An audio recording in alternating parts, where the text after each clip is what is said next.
안녕하세요. 원리를 찾아라 진행의 박지원입니다. 네, 신건섭입니다. 네. 네, 오랜만에 다시 오셨는데 네. 앵커님 오늘 다행히 미국의 국가 부채 협상이 물밑에서 활발히 이뤄지고 있다는 소식이 전해지면서 뉴욕 증시가 상승세로 마감을 했더라고요. 네, 맞습니다. 근데 사실은 국내 증시와 좀 밀접한 연동 관계에 있는 필라델피아 반도체 증시 자체가 2% 넘게 상승 탄력이 나오면서 오늘 국내 증시에도 좀 훈풍을 좀 불어줄 걸 예상하고 있는데 나머지 그러니까 3대 증시죠. 다우존스, S&P 500 그리고 나스닥은 글쎄요, 그렇게 많이 올라가는 편은 아니었다고 좀 볼 수가 있을 것 같고요. 앞서도 우리 앵커님이 잘 짚어주신 대로 바로 부채한도 협상. 근데 이제 재밌는 게 뭐냐면 이 부채한도 협상이 백악관 행정부 그리고 이 바이든 대통령 그리고 나서 또 미국 의회 특히 이제 공화당의 그 메카시 하원 의장이죠. 이 세 명의 이 실무진들이 동시에 만날 수 있는 날이 얼마 없습니다. 예, 이따가 또 신중한 시선에서 말씀드릴 텐데 17일 안에는 이거를 다 종결을 시켜야지만 6월 달에 뭔가 이제 디폴트라든지 2011년처럼 뭔가 그 최악의 상황을 넘어갈 수가 있거든요. 따라서 그에 대한 부분들이 아마 이제 16일 날, 이제 오늘 밤에 이제 회동한다는 얘기 나오고 있잖아요. 근데 어제 메카시 하원 의장이 이런 또 코멘트를 남겼더라고요. 뭐라고 얘기하냐면, 민주당 사람들은 디폴트를 일부러 만들게 하려고 아무것도 안 하고 있다. 뭐 이런 식으로 좀 비꼬는 듯한 발언이 나왔어요. 그것 때문에 사실 미국장이 장 초반에 조금은 못 가다가 좀 이제 실적 발표 같은 이런 부분들이겠죠. 그래서 좀 올라갔던 계기가 있었다. 이렇게 조금 미국 증시에 대해서 좀 평가를 하고 싶습니다. 네, 재미있는 발언들까지 속속 이야기를 해주셨습니다. 그렇다면 이번에는 기사 통해서 자세히 들어가 보도록 하겠습니다. 첫 번째 뉴스는 파이낸셜 타임스의 이야기들입니다. 이번에 연준들의 발언이 계속해서 쏟아질 예정입니다. 관련해서 어떤 이야기들이 오고 갔는지는 저희가 바로 킥박스 통해서 자세히 보도록 하겠습니다. 먼저 첫 번째로는 애틀랜타 여는 총재입니다. 올해 경기 침체가 있더라도 적어도 올해는 금리 인하 안 될 거야 라고 예상했습니다. 여기에 한마디 더 하는데요. 기본 시나리오는 2024년이 되기 전에는 정말로 인하를 생각하지 않는 거야 라고 말을 했습니다. 이어서 시카고 여는 총재, 정책 결정에 보다 신중한 접근을 하고 있어 라는 입장을 표명했습니다. 결국 인플레이션이 개선되고 있지만 그렇게 빨리 개선되지는 않고 있다라는 평가입니다. 마지막으로 미니애폴리스 연인 총재는 연준이 아직 갈 길이 멀었어라고 하는데요. 이 높은 인플레이션에다가 강한 고용 시장까지 대응해야 하잖아. 지금 몇 달 동안의 긍정적인 지표에 너무 속지 말아라라고 합니다. 연준들의 발언 외에도 주목할 만한 인물이 있었습니다. 사진으로 만나보도록 하겠습니다. 이분 누군지 아십니까?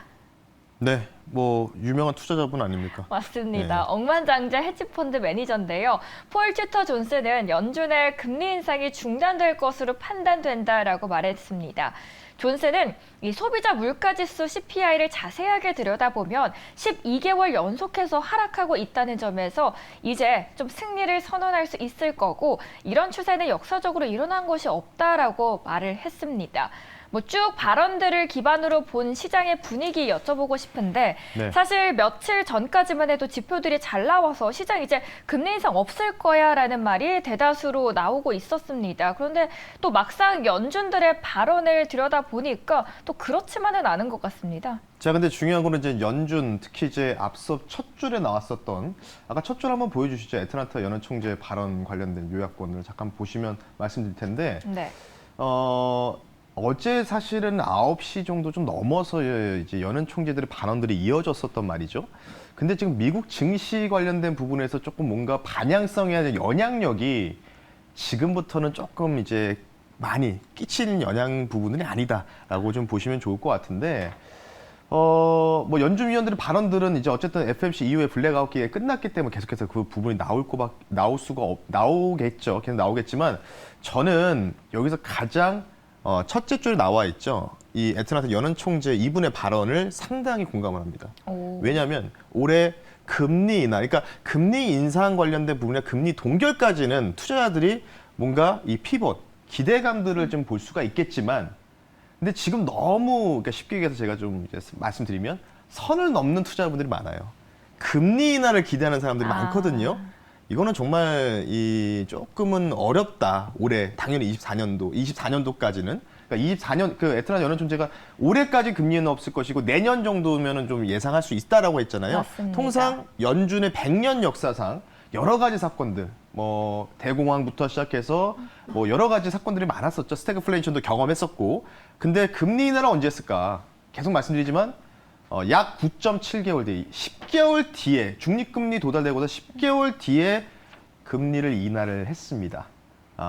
그래서 그 부분들을 우리가 따져봤을 때 그러면 이제 다음 달 FOMC가 있단 말이죠. 그럼 이제 5.25예요. 그래서 5.5%가 한 번 더 올렸다라고 했을 때 그러면 이제 중립금리 도달 선언을 하게 된다면 그럼 10개월 뒤면 어느 정도 될까요? 내년 3, 4월 정도가 될 가능성이 있겠죠. 예. 그럼 내년 3, 4월 돼서 금리 인하를 했을 때 시장이 빠질까요? 안 빠집니다. 왜냐? 시장 항상 빠져나올 수 있는 기회를 주기 때문에 통상 연준의 금리 인하의 선언 관련된 부분에서 언제쯤 시장이 무너지냐면 금리 인하를 두 번째 정도에 단행했을 때부터 시장이 고점 찍고 밀립니다. 그 부분들을 데이터상 확인했기 때문에 참고하시면 좋을 것 같아서 저는 다른 분들의 발언보다는 애틀란타 연은 총재, 그러니까 너무 투자자분들이 너무 희망이 너무 많다 보니까 올해 금리 인하를 얘기하는데 올해 금리 인하를 한다면은 주식시장과 부동산 시장은 무너집니다. 왜? 경기 침체를 인정하는 꼴이니까요. 그래서 10개월 뒤를 좀 바라봐야 된다. 이렇게 좀 말씀을 드리면서 연은 총재들의 관련된 부분들을 한번 제 의견 한번 가미해서 한번 드려봤습니다. 네, 저희가 다양한 연준 위원들의 발언들을 함께 살펴봤는데요. 아무래도 금리 인하 같은 경우에는 너무 앞서 나간 섣부른 판단이 될 네. 수도 있다라는 말씀을 남겨주셨습니다.